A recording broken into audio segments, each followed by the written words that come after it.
നിമിഷപ്രിയയുടെ മോചനം സംബന്ധിച്ച ചില നിർണായക നീക്കങ്ങൾ ഇപ്പോൾ നടക്കുകയാണ്. അത് സംബന്ധിച്ചുള്ള കാര്യങ്ങൾ നമ്മോട് സംസാരിക്കുകയാണ് ആക്ഷൻ കമ്മിറ്റി, ഇതിൻ്റെ നിയമസഹായ സമിതിയുടെ ട്രഷറർ കുഞ്ഞമ്മദ് കൂരാച്ചുണ്ടും സജീവ് കുമാർ കോർ കമ്മിറ്റി മെമ്പറും.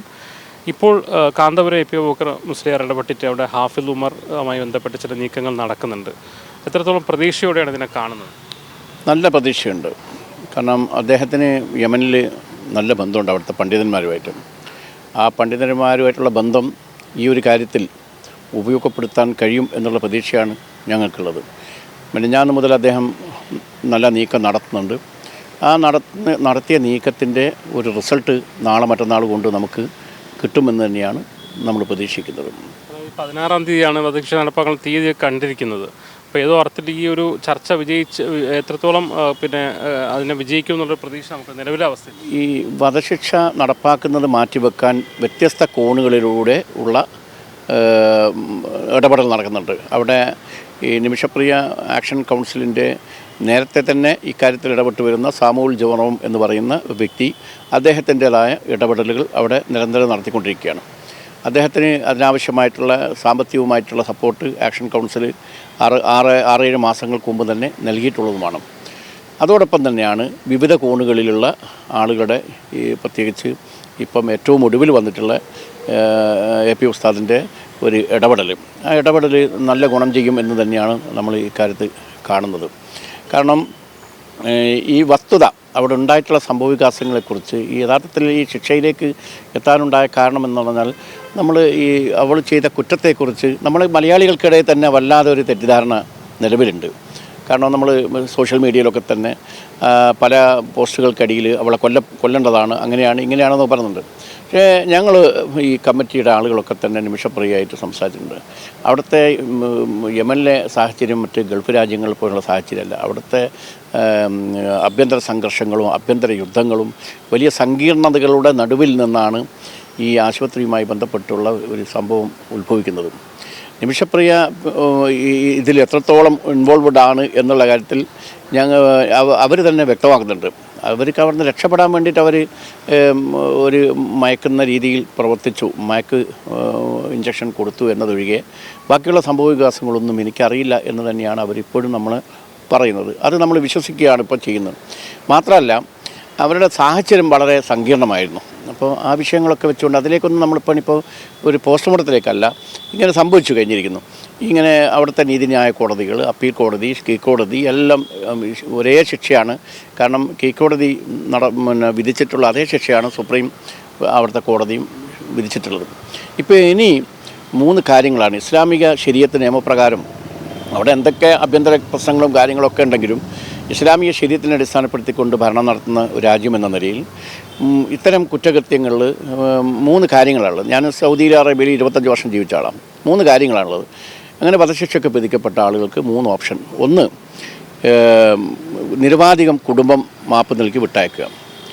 അതേ സ്ഥാനത്ത് ദിയാ പണം, ബ്ലഡ് മണി അത് കൊടുത്തുകൊണ്ട് രക്ഷപ്പെടാൻ കഴിയാം. ഈ ഓപ്ഷൻ അല്ലെങ്കിൽ ശിക്ഷ നടപ്പാക്കുക. ഇതാണ് 3 ഓപ്ഷൻ. ഇതിൽ കുടുംബം ഈ കാര്യത്തിൽ എന്ത് നിലപാടെടുക്കുമെന്ന് ഇപ്പോഴും നമുക്ക് വ്യക്തമല്ല. പക്ഷേ ഒരു കാര്യത്തിൽ നമുക്കിപ്പോൾ ഒരു ചെറിയ പ്രതീക്ഷ വരുന്നത് ഈ 16-ാം തീയതിയുള്ള ശിക്ഷ നടപ്പാക്കുന്നത് നീട്ടിവെക്കുന്നുള്ളത് തന്നെയാണ്. കുടുംബം ഒരു പണത്തിന് ആക്രാന്തമൊന്നും നടക്കുന്ന ആളുകളോ പണം എങ്ങനെയെങ്കിലും വാരിക്കൂട്ടണമെന്നോ വിചാരിച്ചൊരു കുടുംബമല്ല. അങ്ങനെയാണെങ്കിൽ ഇതിനു മുമ്പേ തന്നെ ഇക്കാര്യം സെറ്റിലായി പോകുമായിരുന്നു. കുടുംബത്തിനകത്ത് ചെറിയ അഭിപ്രായ വ്യത്യാസങ്ങളൊക്കെ ഇക്കാര്യത്തിൽ കോംപ്രമൈസ് ആകുന്നതിൽ ഉണ്ട് എന്നാണ് നമ്മൾ മനസ്സിലാക്കുന്നത്. ചിലർ കോംപ്രമൈസ് ചെയ്യണമെന്നും ചിലർ കോംപ്രമൈസ് ചെയ്യാൻ പാടില്ല. ആ കുടുംബത്തിലൊരു ഐക്യപ്പെട്ടോടുകൂടി ദൈവഭയത്തോടു കൂടി അവരൊരു നിലപാടെടുത്താൽ ചിലപ്പോൾ ഒരു പൈസയില്ലാതെയും അവർ ചിലപ്പം ഇതിന് അങ്ങനെ സൗദി അറേബ്യയിലൊക്കെ നിരവധി സംഭവം ഉണ്ടായിട്ടുണ്ട്. അവിടെ ശിക്ഷ നടപ്പാക്കുന്ന വേദിയിൽ വെച്ചിട്ട് കുടുംബം മാപ്പ് കൊടുത്ത്, അതായത് ശിക്ഷ നടപ്പാക്കാനുള്ള ശരീരം മുമ്പിൽ വെച്ച് നീതിന്യായ നടത്തിപ്പിന് തുടങ്ങിയ ഘട്ടത്തിൽ പാടില്ല എന്ന് പറഞ്ഞുകൊണ്ട് രക്ഷിച്ച സംഭവം ഉണ്ടായിട്ടുണ്ട്. അങ്ങനെയൊക്കെ എന്തെങ്കിലുമൊക്കെ ഈ കാര്യത്തിൽ സംഭവിക്കും എന്ന് തന്നെയാണ് നമ്മൾ പ്രതീക്ഷിക്കുന്നത്. അപ്പോൾ അടുത്തൊരു വളരെ സങ്കീർണമായിട്ടുള്ള കാര്യങ്ങൾ, സർക്കാരാണെങ്കിലും ഗോത്ര വിഭാഗങ്ങൾ, മറ്റൊരുപാട് കാര്യങ്ങളുണ്ട്. ഇടയിൽ ഹാഫിദ് ഉമർ ഉൾപ്പെടെയുള്ള ആൾക്കാരുടെ ഇടപെടലുകൾ ഗുണം ചെയ്യുമെന്ന് തന്നെയാണ് അവിടെ താമസ ഒരാളെന്ന നിലയിൽ പറയുന്നത്. തീർച്ചയായിട്ടും യമൻ നിങ്ങളെല്ലാം അറിയുന്നത് പോലെ തന്നെ വളരെ 2014 ശേഷമുള്ള ആഭ്യന്തര യുദ്ധത്തിന് തുടങ്ങിയത് മുതൽ ഇങ്ങോട്ട് അതിസങ്കീർണമായ സാഹചര്യങ്ങളിൽ കടന്നു പോവുകയാണ്. രാജ്യം ഏകദേശം 2 ഭാഗമായി വിഭജിക്കപ്പെട്ട് കഴിഞ്ഞിട്ടുണ്ട്. ഒന്ന് ഹുത്തികൾ നിയന്ത്രിക്കുന്ന ഇറാൻ്റെയൊക്കെ സ്വാധീന വലയത്തിലുള്ള ഒരു പ്രദേശവും, മറ്റൊന്ന് GCC രാജ്യങ്ങളുടെ നിയന്ത്രണത്തിലുള്ള നേരത്തെ അവിടെ ഉണ്ടായിരുന്ന ഗവൺമെൻറ്റിൻ്റെ തുടർച്ചയുമാണ്. പക്ഷേ അവിടെയെല്ലാം ഒരുപാട് ഗോത്രങ്ങൾ പരസ്പരം അങ്ങോട്ടും ഇങ്ങോട്ടും പോരടിക്കുന്ന വിഭാഗങ്ങളൊക്കെയുള്ള ഒരു ഭൂപ്രദേശം കൂടിയാണ്.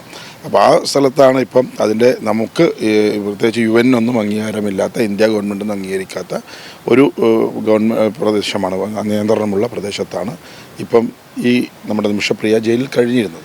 സ്വാഭാവികമായും അതിൻ്റേതായ നയതന്ത്രപരമായ ഇടപെടലുകൾക്കുള്ള പ്രശ്നങ്ങളൊക്കെ ഉണ്ട്. മാത്രവുമല്ല, യമനിൽ ഇന്ത്യക്ക് ഒരു എംബസി ഇല്ല. നേരത്തെ അത് തൊട്ടടുത്ത ആഫ്രിക്കൻ രാജ്യം ജിബൂട്ടിയിലായിരുന്നു, ഇപ്പോൾ അത് സൗദി അറേബ്യയിലാണ്. അപ്പോൾ ആ നിലയ്ക്ക് നയതന്ത്രപരമായി ഇടപെടുന്നതിനുള്ള പരിമിതി, അതാണ് ഒരു പക്ഷേ അതിൻ്റെ നിസ്സഹായതയായിരിക്കാം എന്ന് സുപ്രീം കോടതിയിൽ സെൻട്രൽ ഗവൺമെൻറ് വ്യക്തമാക്കിയിട്ടുള്ളതും. ഇത് നേരത്തെ തന്നെ ഒരു വ്യക്തമാക്കിയിട്ടുള്ളതാണ് പല ഘട്ടങ്ങളിലും. പക്ഷേ എന്നാലും ആകാവുന്ന രീതിയിലുള്ള സഹായങ്ങൾ, അതിപ്പം നിയമസഹായത്തിൻ്റെ കാര്യത്തിലായാലും ഒക്കെ നമ്മൾ ആക്ഷൻ കമ്മിറ്റിയുടെ നേതൃത്വത്തിൽ കഴിഞ്ഞ 5 വർഷമായി ആക്ഷൻ കൗൺസിൽ നിരന്തരമായ പ്രവർത്തനത്തിൽ ഏർപ്പെട്ടുകൊണ്ടിരിക്കുകയാണ്. അവിടെ നിമിഷപ്രിയയ്ക്ക് വേണ്ടി ഈ പ്രശ്നമുണ്ടായതിനു ശേഷം ഇതിന് യാതൊരു വിധത്തിലുള്ള നിയമസഹായം, മുന്നൊക്കെ പറഞ്ഞതുപോലെ യുദ്ധത്തിൻ്റെ ഇരയാണ് നിമിഷ. സത്യത്തിൽ അവിടെ ആഭ്യന്തര യുദ്ധ കാലഘട്ടത്തിൽ ഈ വിധി കേസ് നടക്കുമ്പോൾ ഒന്ന് വാദിക്കാനോ അവരുടെ ഭാഗം വ്യക്തമാക്കുന്നതിനോ എന്തിന് കോടതി വിധി വന്നതുപോലും വളരെ വൈകി അറിയുന്ന ഒരവസ്ഥയിലാണ് ഉണ്ടായിരുന്നത്. അപ്പോൾ ആ നേരത്തിൽ യാതൊരു നിയമസഹായമോ ഒന്നും ലഭിക്കാതെ നിന്നിരുന്നൊരു പ്രശ്നം. ആ സമയത്താണ് ആക്ഷൻ കൗൺസിൽ ഇടപെടുന്നത്. അത് ഈ കഴിഞ്ഞ 5 വർഷമായി ലോകത്തിൻ്റെ വിവിധ ഭാഗങ്ങളിലുള്ള എല്ലാ രാജ്യങ്ങളിലുമുള്ള മലയാളികൾ, വിശേഷിച്ച് മലയാളികൾ, ഇന്ത്യക്കാരുമെല്ലാം പല രീതിയിൽ നമ്മളെ സഹായിച്ചിട്ടുണ്ട്.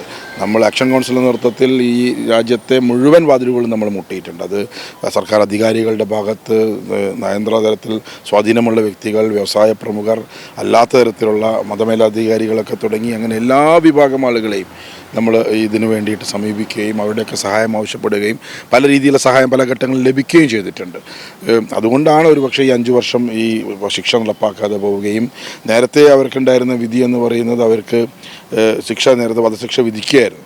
അതിൽ പണം നൽകിക്കൊണ്ട് കുടുംബം മാപ്പ് നൽകുന്നതിനുള്ള വ്യവസ്ഥ അന്ന് പ്രത്യക്ഷത്തിൽ പറഞ്ഞിട്ടുണ്ടായിരുന്നില്ല. അപ്പോൾ ഈ കോടതി നമ്മുടെ വക്കീൽ നമ്മളെ നിയമിച്ച ഈ ആക്ഷൻ കൗൺസിൽ നേതൃത്വത്തിൽ ഇടപെടൽ തീർച്ചയായിട്ടും കാന്തപുരത്തിൻ്റെ ഇടപെടൽ തീർച്ചയായിട്ടും ഇപ്പോഴത്തെ ഒരു സാഹചര്യത്തിൽ ഏറ്റവും അവസാന ഘട്ടത്തിൽ അത് വലിയ നിർണായകമായ ഇടപെടലാണ്. കാരണം അവരുടെ കുടുംബത്തിലേക്കും യമൻ, ഞാൻ നേരത്തെ പറഞ്ഞ പോലെ ഗോത്ര സമൂഹത്തിൻ്റെയൊക്കെ ഇടപെടലൊക്കെ വളരെ പ്രധാനമാണ്.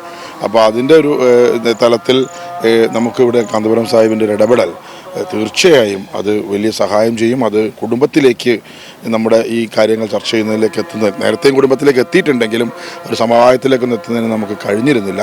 ഈ വൈകിയ വേളയിൽ അതൊരു വലിയ സഹായമായിരിക്കുമെന്ന് തന്നെ ഞങ്ങൾ കരുതുകയാണ്. ഇന്നോ നാളെയോ ആയിട്ട് നല്ല വാർത്ത യമനിൽ നിന്ന് ലഭിക്കുമെന്ന് തന്നെയാണ് ഞങ്ങൾ പ്രതീക്ഷിക്കുന്നത്. എന്തായാലും കാന്തപുരം അബൂബക്കർ മുസ്ലിയാരുടെ ഇടപെടൽ പ്രതീക്ഷയ്ക്ക് വക വയ്ക്കുന്നതാണ്, അല്ലെങ്കിൽ പ്രതീക്ഷ നൽകുന്നതാണ് എന്ന് ഉറച്ചു വിശ്വസിക്കുകയാണ്. എന്തായാലും നിമിഷപ്രിയയുടെ കാര്യത്തിൽ വലിയ നല്ല വാർത്തകൾ പ്രതീക്ഷിക്കുകയാണ് ഈ ആക്ഷൻ കൗൺസിലും.